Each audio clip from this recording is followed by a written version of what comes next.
এই সেই ভাইরাল ওয়াজ আসলে শুনলে কিন্তু কলিজা একবারে ছাড়খার হইয়া যায়। আসলে আমরা একবার শুনি এবং ভালো লাগলে শেয়ার করি। গরিব হয়ে গেলে ভালোবাসা থাকে না, অসুস্থ হয়ে গেলে ভালোবাসা থাকে না।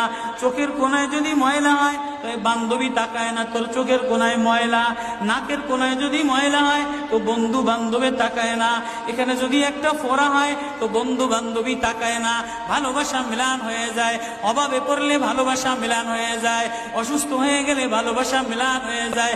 আল্লাহ বলে আমার কোনো অসুস্থ, আমার কোনো অসহায় গোলাম জামা ময়লা হয়ে গেছে, চাদর ময়লা হয়ে গেছে, হাসপাতালের কোনায় হাসপাতালের ফ্লোরের মধ্যে পড়া, গার মধ্যে ঘা দিয়া ভরা, লিভার নষ্ট হয়ে গেছে, দুর্বল হয়ে গেছে, ওইখানে ডাক্তারও তার দিকে তাকায় না, ধনীরা তার দিকে তাকায় না, এমপিরা তার দিকে তাকায় না, কোনো মুফতিও তাকায় না, কোনো পীরেও তাকায় না, পীরেও গরিব মানুষের দিকে তাকায় না, পীরেও বড় বড় পোটলা মশার দিকে তাকায়।